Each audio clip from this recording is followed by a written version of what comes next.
Meltdown is a good game. It's an addicting twin-stick shooter with drop-in, drop-out multiplayer. I played little more than 3 hours, so this is my first impressions of the game. It's an okay mobile port. It's not the best nor the worst. There are not enough settings, just graphics quality, resolution, music and FX sliders and VSync. Keys are not rebindable. Also there is option for aim assist and I think it might be a good idea to be on. I'll explain later. There isn't a story here. Well, it's not entirely true, but I wouldn't call this a plot. You are trapped in a space station as a result of system malfunction. That's it. In this case, I don't mind the lack of any story, because the game is all about shooting. Tense, fun and addicting. Graphics are alright. All characters have this black outline to feel like cel shaded, but actually they are not. In close inspection the main character is not that good looking, but you see him only when you buy stuff. Overall, levels, enemies and your character are nice to look at, but not great. You've seen this kind of gameplay a million times before. Here it doesn't offer something new. It's simple and generic, but at the same time fun. You just run, gun, collect coins, chips, mystery boxes and gaining XP. Basic stuff. You buy new firearms, armor and melee weapons. Guns have 6 different stats that can be upgraded.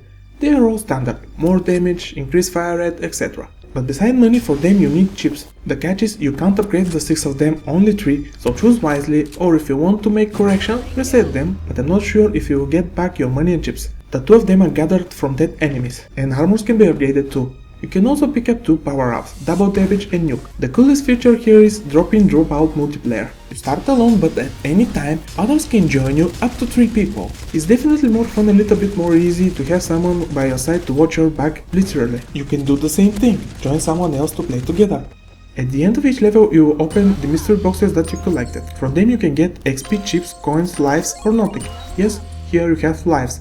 If you lose all of them, you have to start at the beginning of the level. Besides all those things, you can buy additional cosmetics like eye patch, hats, shoulder pads and so on. They don't just change the appearance, they also have additional buffs like more health, more damage, etc. After you level up you have points to distribute in 3 directions: Specialist, Medic and Soldier. They also can be reset. In the beginning they are standard buffs like more damage, but later they become more interesting: health regeneration, fire rate increase with the weapon overheat and so on. Weapons can overheat, and when this happens you have to wait them to cool down. Enemies are all robots with different attacks. They are diverse and require different tactics to kill them. The 2 bosses I encounter are fun and tough to fight, especially when you are alone. In the beginning levels are small, but later they are getting bigger.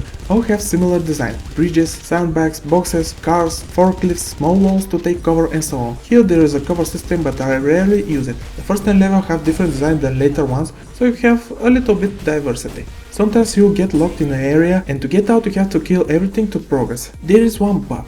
As I said, all are similar to each other. You will see the same boxes, the same sandbags, and after 3 hours I spent with the game, the layouts and design are mostly the same. Sound is great. All weapons sound appropriate and feel meaty, and explosions are good. The soundtrack is really great. You will hear techno and dubstep fitting excellent with this sci-fi setting. I won't listen it every day, but throughout my time with the game I never want to stop the music. I have one big issue with the game and few small ones. You can clearly see in the video the crosshair have to be near the target, not on him, to hit him, but depends where the enemy comes from. This is so bizarre and annoying. That's why I said in the beginning maybe the aim assist is not a bad idea. Through my time with the game I encountered 2 bugs, one was game breaking. The first one, I was frozen when I respawned and I lost a life. The other was I fall through the floor into the abyss. Both bugs are just one-time experience. Also the game is built around grinding and there is no doubt about it. I reached a point where I had to repeat few levels to get better count.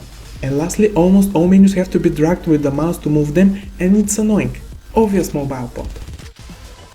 The game doesn't do anything really bad nor anything great, and that's fine. It's really simple yet addicting, easy to pick up and play. But to be fair, after 3 hours I start to get a little bit bored. I've seen what the game has to offer. You are doing the same thing over and over again. It's a perfect time killer, a game where you can go in and play 1 or 2 levels before you go somewhere, for example. There is 2 additional modes, wave attack and deathmatch, but I didn't try them. As much as I have problems with the game, I'm kinda addicted to it, maybe because of the simplicity. Meltdown have good gameplay, great sound design, and still have few players online, but it also have this annoyance with the crosshair, suffers from repetition both in gameplay and level design.